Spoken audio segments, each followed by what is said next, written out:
Oh, the countdown ends. We get on screen. Dustin Kava, great to see you. Welcome, everyone.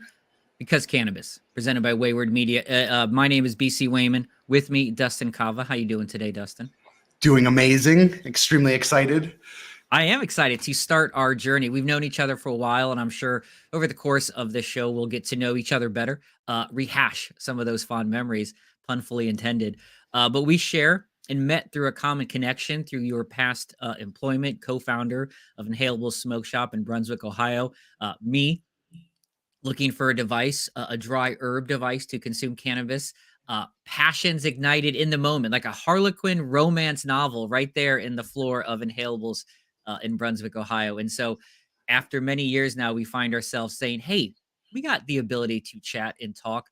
Why not get together, put out a show that talks about, there's a lot of shows, right? A lot of shows out there talking about this product, talking about cannabis, trying to take advantage of the big boon that is this industry. And so, but I think a lot of it talks about the product itself. And we are fascinated sometimes, Dustin, with marketing, with ingenuity, with current trends that are happening, with getting to know people, right? Making that human connection, which is the backbone of what Wayward Media is.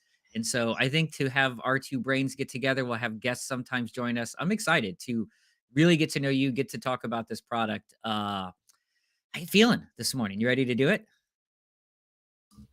Yeah, no, I was feeling a little froggy earlier, but you know what? I'm ready. I'm into it. I'm excited. I'm feeling good now.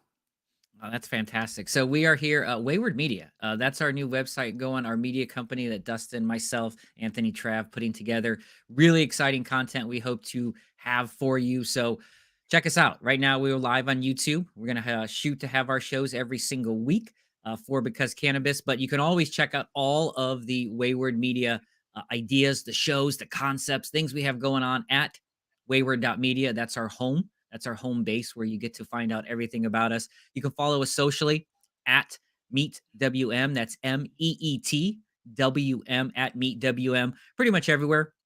Pick your social. You can find us there. So looking forward to talking about it. Let's start here, Dustin. Let's just get started with this general overview, and I'm sure we'll have plenty of time to talk about, the past, how we got into this place, how we discovered cannabis, what are some interesting things about it. But what do you think about it right now? Like cannabis in the present, it's 2022. We're under new leadership is a presidency. So we're pushing towards maybe a little bit more liberal leanings, which tends to flow with potential legalization. In your brain, as either a crop or an industry, just when I say those words, cannabis business, cannabis industry, what does that trigger as far as where we're at today? It's February 4th, 2022.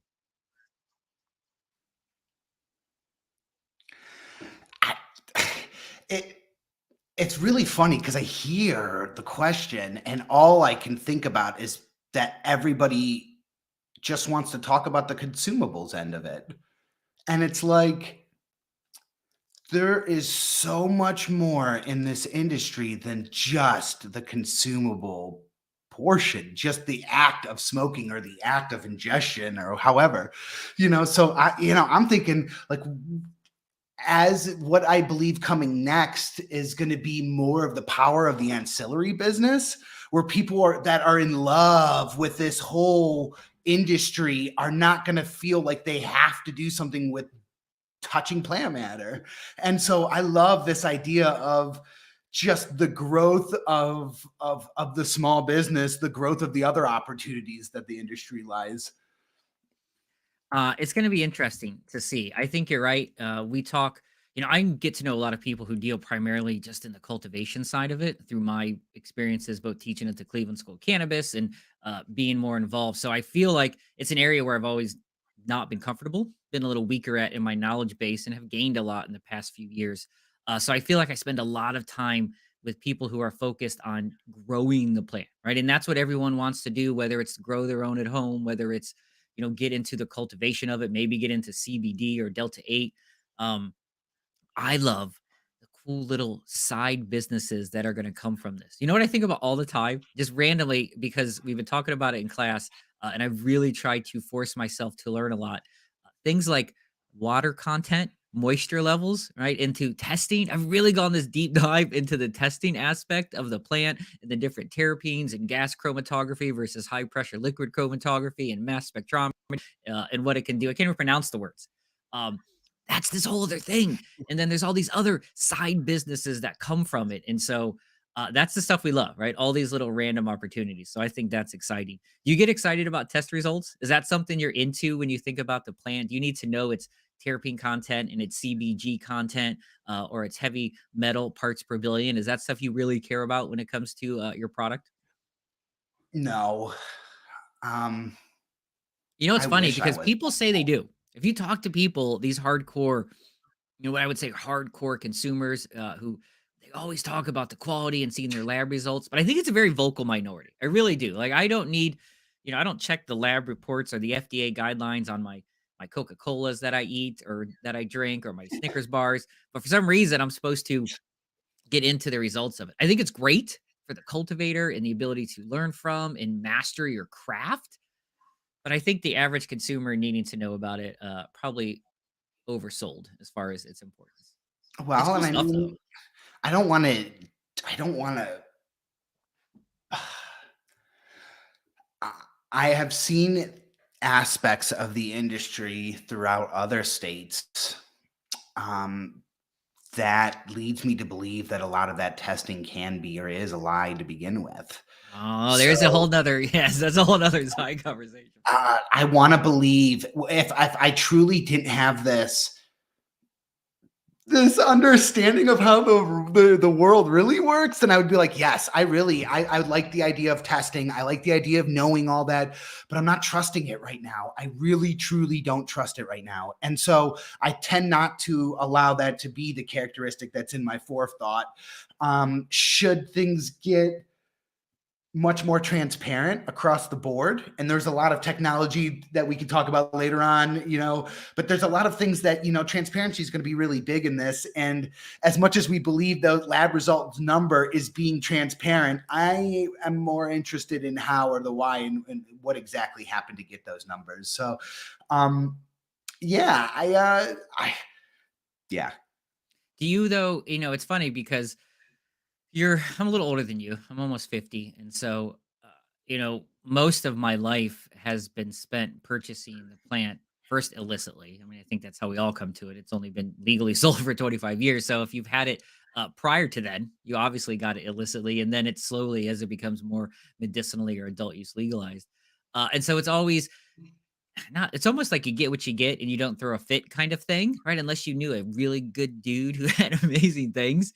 And now we're at the point where it is so much craftsmanship put into it that I think we start to oversell as we talked about the testing results. And as you said, it is really true. There is a wide variety of the ability to get these results. And there's even, I think in California, maybe California, Oregon, some lawsuits that are happening because different labs can get different percentages of THC and then different terpene contents and then these other variety of cannabinoids into it. And that can affect the pricing of what you can sell your product for.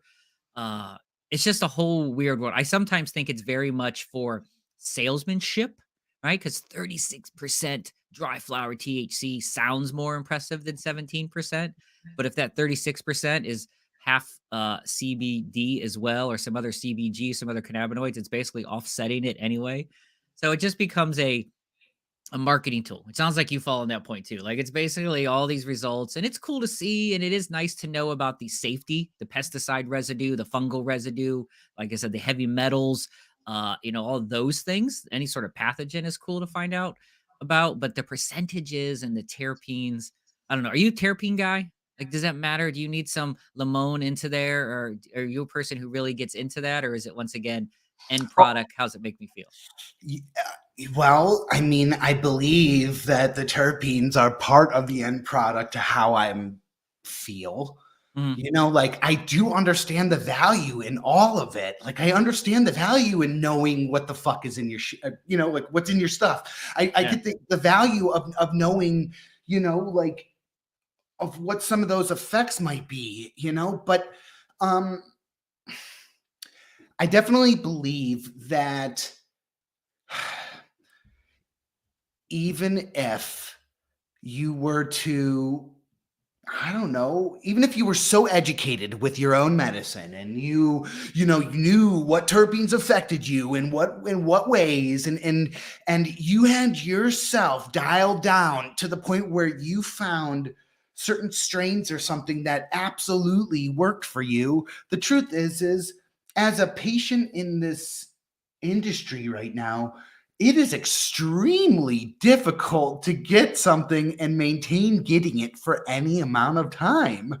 So if something works for, 8 months or something, it there's a great chance that that is not going to be around again next year in the same capacity. And so, like I've learned as a patient that I cannot rely on that it's always worked or it's always going to be there. I need to be experimental. I need to be open to trying new things. I need to not be so terrified that, some of the effects during the experimentation of what's going to work may not be good temporarily.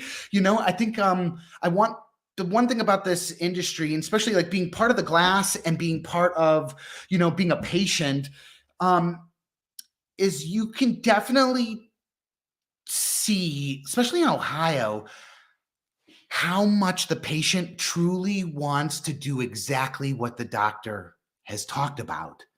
And the problem is that they want to be a good patient. They really want to understand, but at the same point, they feel like there isn't that ability to experiment and kind of tweak it to what works for them. And so, if the doctor said, I want you to do X amount of dosage today, um, that's what they'll do. And that's only what they'll do. I think that there's definitely, in certain regards, I think that, this is not something that someone else is going to be able to tell you how it's going to make you feel or what it's going to be like. So I definitely, I want them to be more empowered, and I think that,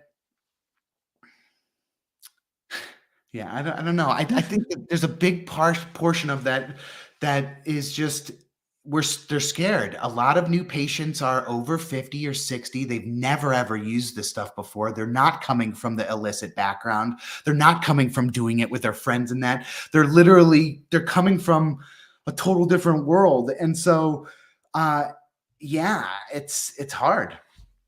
It's an interesting thing to market and sell because ideally, like any product, right? There are people who want it to be exactly like a standardized medicine, for lack of a better term, whether you use it as a vice or as a medicinal basis. Either way, it's something that if you buy a Bud Light or if you use an Advil, it's pretty much going to affect you the same way every single time because of its ability and how it's created.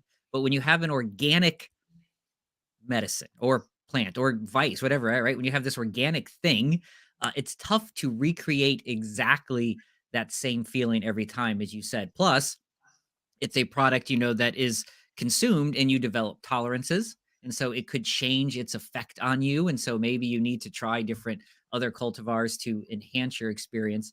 But it's hard because people want to have that same medicine, so to speak, every single time to be just like another medicine. A chemically created medicine would make you feel, but it's impossible because it's grown in a light bulb that's off, or an extra bit of water that's added or not added, or a windstorm that shuts off electricity for a few hours that overstresses the plant can change a few different aspects of it. So it becomes very weird, and I think we need to help educate even the consumers to understand that it can't be the same experience every time. Like it can't be. There's always going to be a small difference.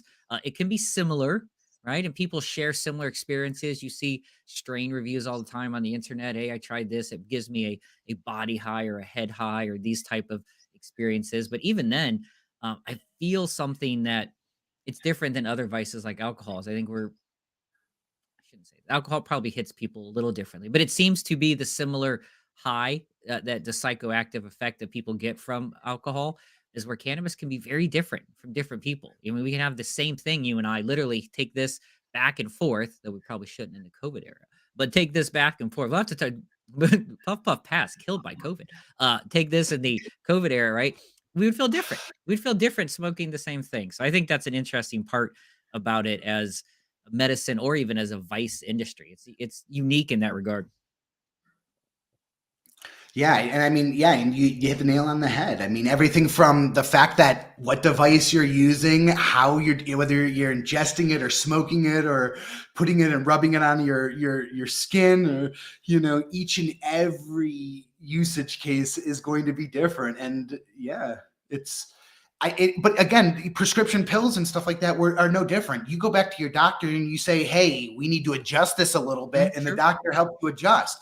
Um, and it needs to be understood that this is no different. You will be adjusting over time. And I think that's powerful, though. I think that what's great about this one utility, this one type of medicine, is it has that ability to adjust with you in an almost infinite amount of ways down the line for the next 30, 40 years, which I don't think a lot of other dialed in synthetic products can do for you. Speaking of consumables, and I want to talk about COVID and its influence on cannabis, but I was just having a conversation. Danny McQuiston, we'll hopefully get him on the show. Check us out because cannabis, Wayward Media. Gonna have lots of great guests coming up in the future. So Danny McQuiston, the owner of Lost Coast Alchemy out in California, in Eureka, in the middle of the Emerald Triangle. Was talking to him recently and just talking about new things that are there or other what's hot right in the California market. Over $6 billion of legalized cannabis sold last year, 2021. I was like, what are the cool kids taking these days, Danny? Nebulized cannabis is all the rage. Inhaler based puffs that have no combustible atmosphere. It'll be the first one he thinks to be FDA approved because there's zero combustion. They have found a way to completely nebulize it, free of smell, free of everything, just a puff direct because it's at an atomic level. I guess it gets to your lungs very, very quickly versus the smoke that has to go through. So it's automatically absorbed to the bloodstream. Yeah, Uh, smaller molecules absorbs quicker. Mind blown. Like of course, it can be a thing, but I guess I never really put thought into how you would do it. So those types of things are coming, the way we consume it. And when you talk about the topicals, right? CBD is a market that topicals and patches and even tinctures are very popular in. And while they're a part of THC or Delta 9, they're not very big, right? No one's really, it's a very small percentage of it. But I think these types of molecular ways that it transdermal and atomic level, so where I'm imbibing, I think that's the wave of the future, man, which is just some mind blown stuff right there, man. It just really surprises me. Well, and we're only just starting now that research is legitimately being allowed to happen across the world. I mean, now is when, yeah, I think, we've even talked about it before about, it was safe. I believe that at one point this plant was safe. And I believe that there could be a time in the future where it is not so safe. We just we're finding more and more ways to ingest quicker and quicker or more in a least amount of time. And that to me is actually a scary portion of the medicine. I think, again, there's things across the board where there's usage cases that make sense for everyone. And yes, I believe that incredibly fast acting, nebulized, dosages that are absolutely timed, or weighed out in a specific proportion, guaranteed, can be really helpful for a mom with a child that you're trying to make sure that you don't ever overdose, or by accident, or you're trying to, you're just taking care of your family members. And I think that there are places for all of these things, but I would be really heartbroken to see a future where there is only a certain way you're allowed to partake. There's only a certain, you're only allowed to do it through the inhaler because it is the safest, quote unquote, way. Yeah, I But see again, what yeah. it almost like it turns on you, right? It's almost like the country says, we're going to legalize it, but we're actually going to take away some of the other aspects that we deem to be more dangerous, like regulating this plant, which people want, but then they may not want. You know, it's funny you say that when you start talking about the fastest ways to consume it. Once again, my experience talking with people who are very hardcore advocates of the plant, you know, they look forward to all these things, but they also seem to put a finger in the ears, like la la la la type of vibe when you start to talk about, well, if we do this, there are obvious repercussions. As more people talk to their doctors and admit to their doctors that they consume, more medical issues may become prevalent because things that were attributed to some other part of the body could be attributed to this. Tell your doctors everything, people. It's the best way for them to make a decision. And then when you have these super fast acting ingesting ways, like it's like the frat boy way of pouring the whiskey, going upside down and pouring straight into your backside, right? And just getting the straight alcohol, which is terrible, but it gets you like super drunk. Then one of those urban legends. It's almost too much, right? And you see the rise of cannabinoid hypermesis syndrome, which some cannabis advocates Yeah. will say is not a real thing, but it, right? It's just so much high intensity oil in your body at one time. It makes sense that it could slow down the digestive tract and such. So uh, it's just interesting how sometimes people really love the advancement of the different ways that the plant can be consumed and enjoyed, but then refuse to admit the negative consequences that could come from completely fast acting, you know, uh, reaction to consuming the plant. Like there's gonna be a downside. Like right now, it is very difficult, I believe, to OD on the plant. I think we can all universally agree on that. But if you come up with these extremely fast acting ways, I could see an argument made that it could be very negative to the body to get that much delta 9 in your bloodstream or in your brain in one singular moment, right? I mean, there could be a negative to that. And I don't like the idea that you don't have a chance to step yourself up, meaning like Mm. there's just no going back, and there's no going back very, very, very quick. You know, it just is a terrifying thought, even for me who has, you know, it truly has changed my life. The plant has truly allowed me to function in so many different ways. And even then, I can see myself being scared. Yeah. I've used for 15 years, 20 years, you know, and it just is what yeah. I don't want my grandmother experiencing that right now.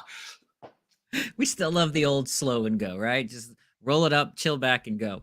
Has it been weird for you during COVID? Like, have you found yourself your habits changing? You know, COVID was weird on the industry. I think in 2019, early 2020, if you look at sales numbers and investment dollars, it seemed to be that it had hit its peak. Like 19, the end of 19 and 2020 beginning were traditionally or statistically a little down from what they had been in previous years. And it looked like maybe we were going to finally hit this plateau of kind of growth in the industry.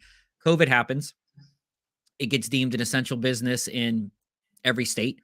And then the numbers, right? I mean, they just go and go. And it seems right now, no going back. We just had our 37th state legalized the other day, Mississippi. I mean, Miss a freaking Sippy. I know. Like, I mean, they are hardcore against this plant. Like, I mean, Texas is right there next to them. If Texas goes, look out. I mean, they're holding strong against adult use, but Texas goes adult use, just look out. Oklahoma is already the biggest saturation of medicinal patients in the U.S. Almost 5% of the Oklahomians. And once I saw them go, that's what changed my whole thought on the entire rest of the country. Once, you know, I honestly, once the deep south starts going, then it's over. Now, then the very conservative legislative is like, once the South goes, it's going to be legal, or at least deschedulized, which is probably the way to go, and at least deschedulized. Has it changed you though? Like your habits, you thinking about it? I was joking earlier about the puff puff pass, but that's a real thing. Like I was with someone the other day, and maybe we normally would have shared, and I'm like, you got to bring your own. I'll bring my own. Like it's a weird thing. It's such was always equated as a very communal experience. And it's less communal right now. And you know what's funny? The edibles and stuff also take away from that community vibe of it, right? If you're just dosing and going. Has it changed you? Has it changed the way you think about it or the way you consume COVID? it's never something I would admit in the circle, you know? So like if I am in the circle, I'm going to partake. It is just what it is. I know myself. But I'm not gonna lie, there are so many times throughout the year or whatever that when I am smoking with someone else, yes, it is in the back of my head. And I am Right? thinking, I got 100 pipes in this room alone. Yeah, exactly. You of Like all people. there's more than enough, there's more than enough ways to do this, but still there's something about it where I don't know. I refuse to, nah, God, I'm just going to keep stumbling and stumbling. The truth is it's irresponsible of me to not be thinking about that. Um, and I do think that in the future, it should be at least in our forefront of thought when we are smoking with someone else. Do I really believe that it's going to be the end all where everybody is going to stop smoking with everybody and it's going to become a very solitary act? I hope not. And I hope in some ways, yeah, I hope it really doesn't become like that. But I think it's irresponsible to not at least be having that discussion with the person It that is you're. interesting. I mean, it's just interesting to see the increase in sales, which obviously means more people wanted to purchase it. Maybe we're stuck at home. Maybe just something to you're stuck at home more, or then people on the vice side just needing to chill out. Then you have the medicinal people. COVID raises anxiety levels and a variety of conditions exponentially, right? So you might have more consumption there. So it saw the rise of sales, like really heavily sales, but the decrease, I think, in the social partaking. So it'll be interesting. I don't think it'll go away. I mean, I think it'll come back. I think you see in the state of the world now is very torn on what to do as we grow out of it. COVID eventually probably becomes, like the flu or any other thing.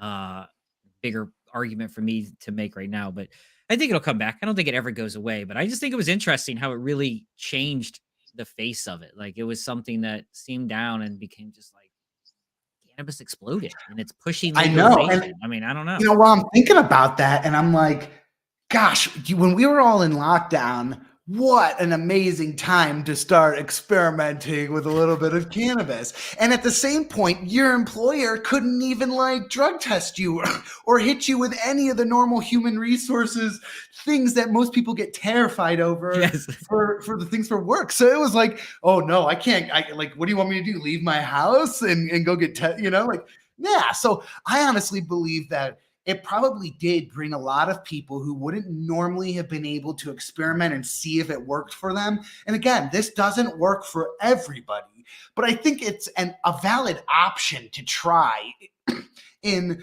you know, uh, in a whole number of situations. And I just think that yeah, I think COVID, if anything, brought that opportunity. And I think it's awesome.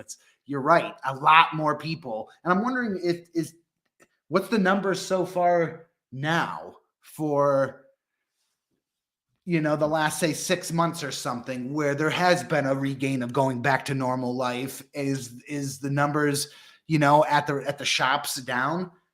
We haven't really New Frontier Data, which is where I get a lot of information. New Frontier Data and J Biz Daily, just great sources. But New Frontier Data in particular is very much, I think, one of the experts when it comes to number crunching and data. It's a tough industry to track, right? We're still kind of dealing with people who are anti-regulation. We deal cash only, right? And so that makes some suspect potential aspects to it. Um, but we haven't seen the 2021 numbers come out yet. Like, so we have the 2020 numbers. It should be, we'll have them. When they do their year in review, we'll bring it up. We'll talk about it on the show because it's a great bit of data to dig into. So that'll definitely be on a future show because cannabis here at Wayward Media, digging into some of these sales numbers to be exciting to see. So we'll have to take a look at what did happen the end of 2021. The I, end of 2020 was huge across the board in all of these legal states. But we'll see what the end of 2021 did and how it compares I going mean, forward. gosh, when we originally were in lockdown, there were lines at the dispensary. I was waiting 40 minutes outside in order to get my medicine That's before I could even get crazy. in the building. Okay.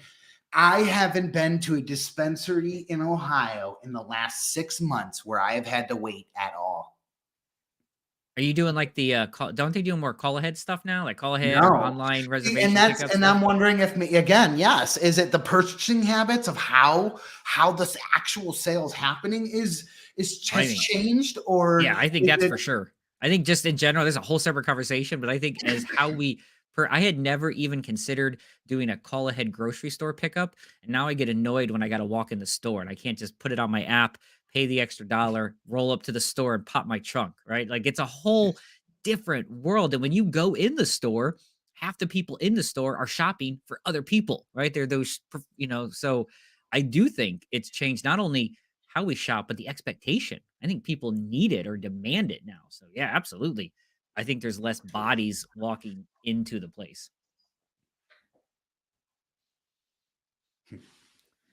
Um anyway, so we're at now we have I just said we had our 37th state, Mississippi go legalize for medicinal. We have 18 states that have adult use. We got a couple states going to hit sales this year. New York will be the biggest of all of those. Where you at? Are you feeling it? Do you want it to be federally legalized? Is that something that would excite you? Would you prefer legalization versus deschedulization off of Schedule 1? Do you like the states? What's your vibe when it comes to just the overall? Do you think it'll happen soon, and do you want it to happen? Which I think are two different questions, two very different conversations.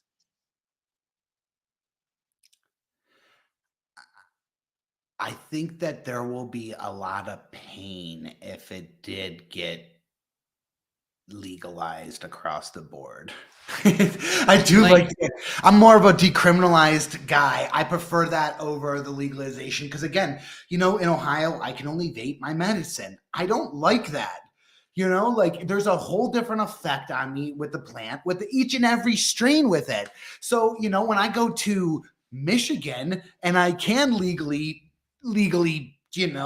smoke it, even if it's the same strain, it's a whole different effect on my mind, on my body, on sure. how I feel the next day, on every single thing with it. And so, that's my biggest. We've talked about it. Like if you have the inhaler, is it all going to be that? In Ohio, it's all vape. I don't like these restrictions on there because I liked how much this plant had the ability to be used in so many different ways. And I think that's what real medicine is. And that is what real medicine that has the ability to work with you for decades is, like it just, so I'm scared of full legalization. I truly am. But I also think that it's about time that some of the people who have been pioneering this industry under the table for the last 35 years finally have an option to maybe cash out on all of the innovation that they did. It's really funny when I start looking at industry where you can tell the difference between the cannabis business owners who were on the black market before. And you can tell the difference between the cannabis business owners who never knew what it was like for it to be illegal and only have the mentality of operating in a legal space. So, and both of them have a total different way of operating within the company. And I think that there will be a time when the people who still are looking behind their back every now and then, because that's just what they've been used to in the industry, they're actually going to be left in the dust. And it kind of hurts me because I truly believe that the ones without the fear are going to be the ones who maximize the innovation later. And just when you operate without fear, when you operate without having that, even if you know it's legal, you always had to look over your shoulder for 10 years before that. I don't care if it just turned legal in your state this year, your brain is not convinced yet. Like you've taught yourself for a long time that it's been something different. And so, yeah, I think that we will see in the next 10 years that switch over where the older guys maybe capitalize out of this now. And then eventually the newer guys are going to be the ones who truly innovate and blow this thing up across the board. It's interesting because I think it's going to be both, right? So you're going to have, and I agree with you. I think the best way to legalize this in my opinion, is to just deschedulize it, take it off Schedule 1, and let the states do what the states do. That's not wonderful maybe for us who live in Ohio, because I don't know if Ohio is ready to go adult use, though I think as your neighboring states do, Pennsylvania, Kentucky, Indiana, you're kind of forced to. But I think it's very difficult to regulate on a federal level. And I think some states that have successful programs that people enjoy to go a different direction would revolt already. You have legal, and you might have a new set of legal, and I think that would further complicate it. So I think the easiest way is to deschedulize it, which seems to be the current trend in Congress anyway on a national level. That most of the bills they pass that don't tend to make it out of the either the House or the Senate, whichever one it starts in, most of the bills they pass are about deschedulizing. You see a lot more efforts for, like the MORE Act with social equity, expungement of things, grants to get more people involved, more diverse ownership groups involved in the industry. So that probably happens. But I think it's weird because you're going to have this gigantic growth of, as you said, corporate, right? I just read this article about Coors making an infused seltzer, like a cannabis infused seltzer water kind of thing, basically taking the alcohol model, putting cannabis into it, big business coming in. Uh, but you always have this push, and we're trying to get this here in Ohio and for like home grow, right? So you're going to have these kind of crafts people who do it themselves. But I think, and I'm curious, if home grow gets past something like that, is that something you think hurts the industry? Some cultivators fear home grow and for people to do their own, some don't. I tend to be I don't think it's gonna hurt cultivators because it's difficult to do on your own well. It's like brewing your own beer. Brewing your own beer has not hurt the Yes. beer industry in the slightest. Roll your own tobacco has not hurt the cigarette companies in the slightest. I can make my own hamburgers here, but McDonald's, is still operating. There's 6 burger joints within a mile of me. So clearly, the ability to make your own hamburgers has not put it out. Would you be a home grower? Is that your thing? Like, is that something you would do and get going? Because it's still a lot of work. It's still a Yeah, lot of no, effort. So I don't think it hurts honestly, anything. I mean, like my sister was the youngest person to complete the Master Gardener program ever. My mom is a master gardener. My brother has a genomics company for cannabis.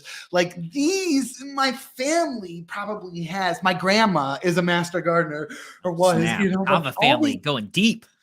It's crazy, but me, no, I'm an idiot. So.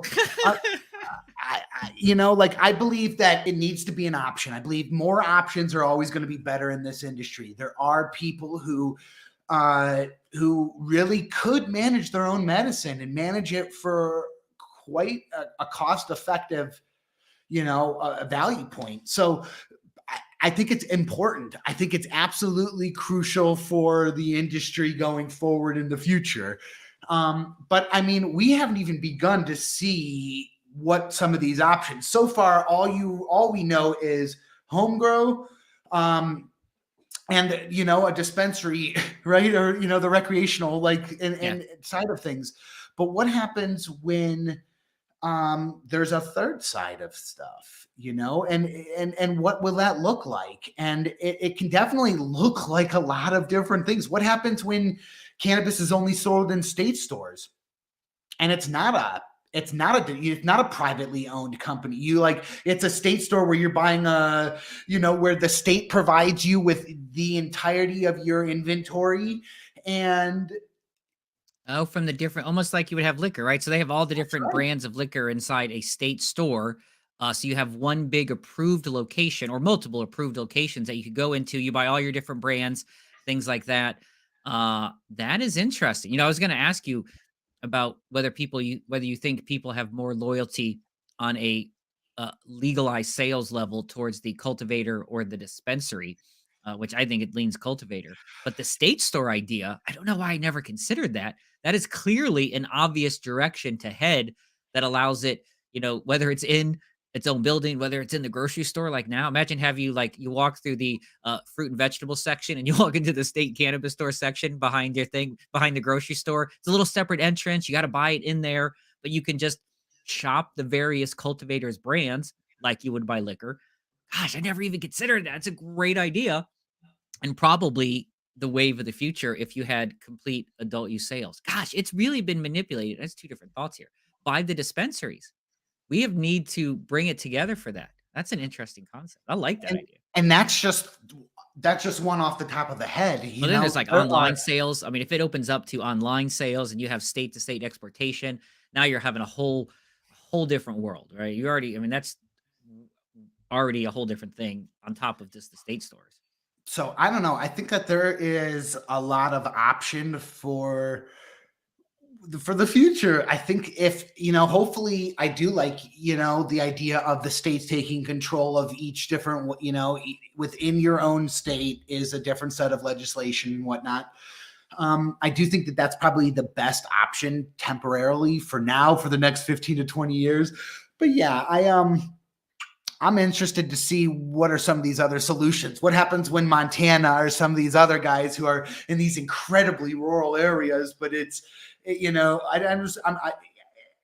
your terrain, your environment, the amount of water available, the amount of electricity, all of these things affect the medicine in each one of these states. So I can definitely, it's just going to be interesting to see. Also going to see probably as more states become comfortable with it, the rise of the consumption cafe, the bars, for lack of a better term, like cannabis bars, which are still a very small thing here, but I think will be the other big avenue. I think the dispensary model will become outdated at some point, like in maybe 10 years. Like just that concept of gatekeeping where you can purchase it seems interesting. And it seems way more cost efficient to have it done in one location. But it'll also then bring about the rise of the consumption cafe, which will be another interesting wrinkle as we go forward. There's gonna be some cool things coming down the road as it gets legal. Hopefully, we'll see. I don't know. We'll see. It'll be. Don't think it'll be this year, but I think in the next few years, you're gonna see some of those changes. Do you think it happens soon? Like, do you think it happens super soon, or do you think it's still a decade away? Oh no, I think you're going to be very impressed with You think how so? quickly things can come together in so many regards. Again, I never thought Oklahoma was ever in a million years going to do what they're doing right now.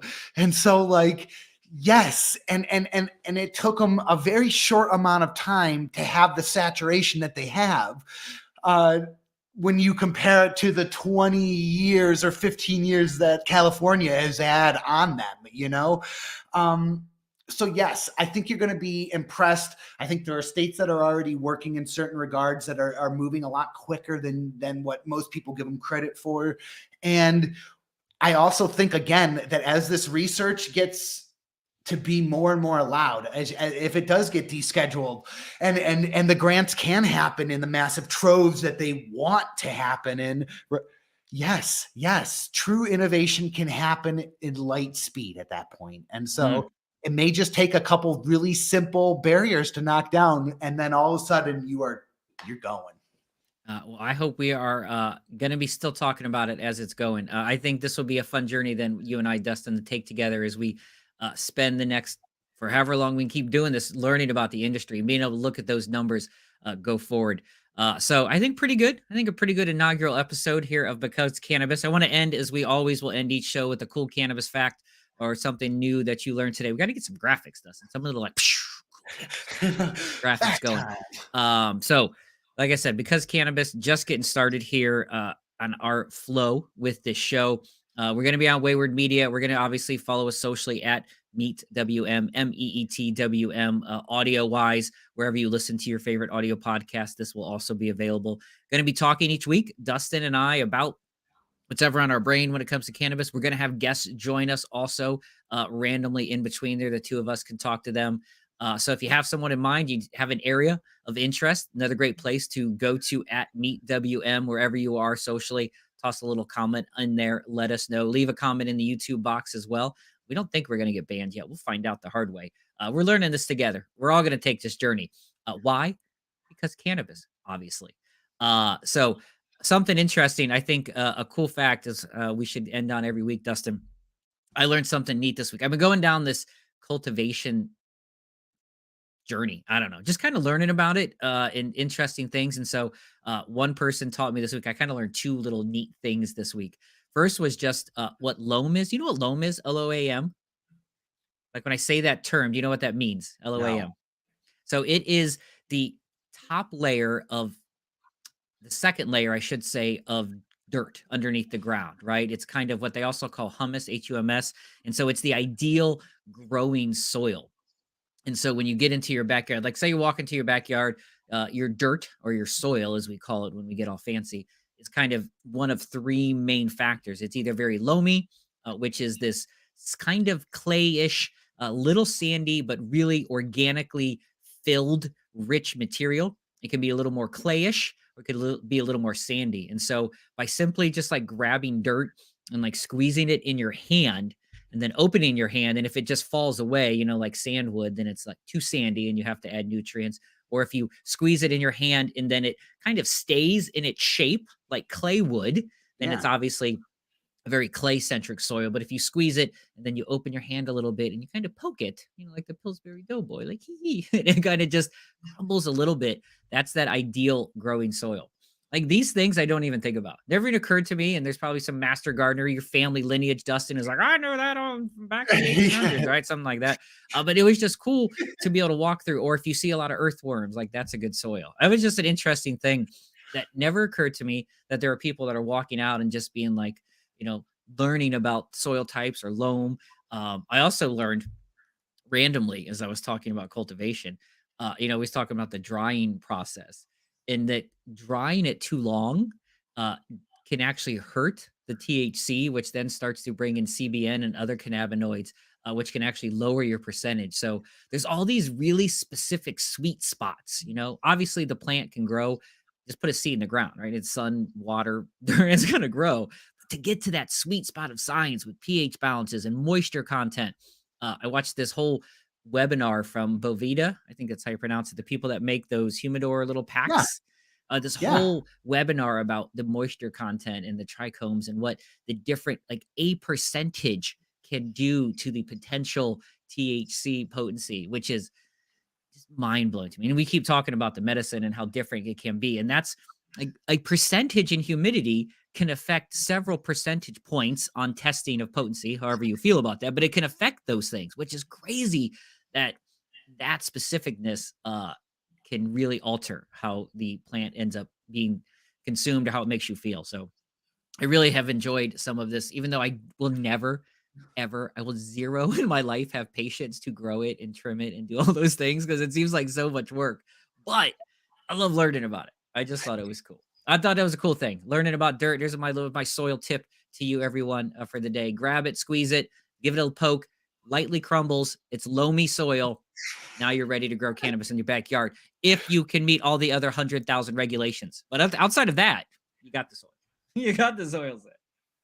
What's something cool you learned this week, Dustin? Help us. Make us smarter. I think not so much a fact, but it's more of a interesting thought within the industry. It is just how many different businesses you can start within this industry without a license. So, again, we keep, you have students that you are teaching at the school who, all want to get into the consumables and the plant matter thing. But I keep thinking like, yes, some of the businesses that you can start within the industry, which are going to be explosive in terms of the need for them.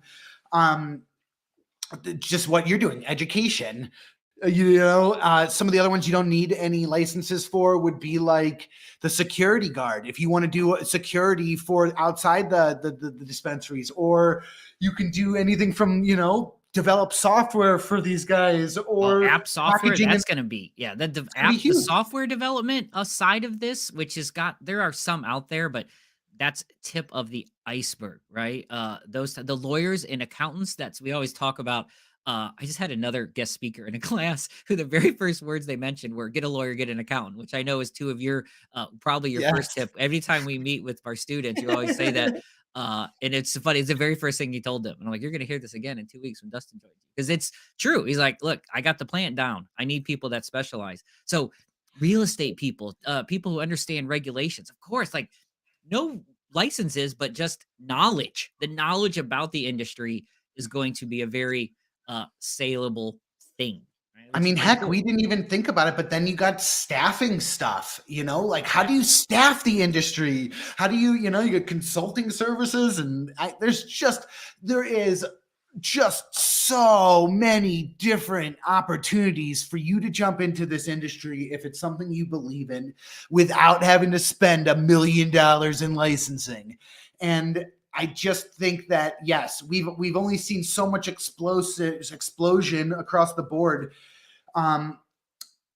as it stands today. But now, as the industry starts vertically integrating outward, some of these other businesses are going to start to get gobbled up soon too. And so, yeah, I just think that there's incredible amounts of opportunity in the next 10 or 15 years. We'll definitely have to. We'll have a ton, I think, of ancillary business owners to this space to highlight those opportunities. What I think is cool, right? There's so many things with very little, by the way, capital to get started, right? I mean, transportation services. I know, obviously, to be a lawyer or accountant, it requires schooling, but you don't have to have a capital to buy a brick and mortar building. Once you get the educational aspect of it, then it's a service, right? The service part of it. Right now, it's so heavy in the manufacturing and retail, but I think the service aspects of people that specialize in, irrigation specialists, someone who's been a plumber who now can apply those skills to specifically drip management and water administration to cannabis that can specialize in these things, or electricians, ventilation specialists, right, who work on Yes. airflow and circulation, right? These HVAC dudes who've been toiling away, like, can go and apply that skill to a plant facility, right? And just never have to touch the plant, don't have to deal with all the capital, don't have to deal with the taxation limitations. Just a dude or a lady who's out there doing their thing, like fixing something. So the service industry, I think, will turn and you're going to find specialists. And then just the agricultural part, right? Once farmers get going, we really start farming it like we do corn and soybeans and everything else on a big level. Pros and cons, though, obviously. But yeah, I think that's going to be very exciting stuff. As I think this is, Dustin. I think this show is going to be exciting. I'm really looking forward to seeing where it goes. Final words here. Thank you for those cool facts. Because cannabis, Wayward Media, wayward.media. Check us out. We'll have some great guests coming forward. Follow us at MeetWM, MEETWM. I don't know. That's, I think, where we end today. Kind of good show, good hour conversation. Keep going. We'll be back next Friday, 10 a.m. Same time, same place. Follow us. Looking forward to it, Dustin. You ready? Me too. You ready to do this? You fired up? I am fired up. I am fired up too, man. All right, let's end the show. Let's do it.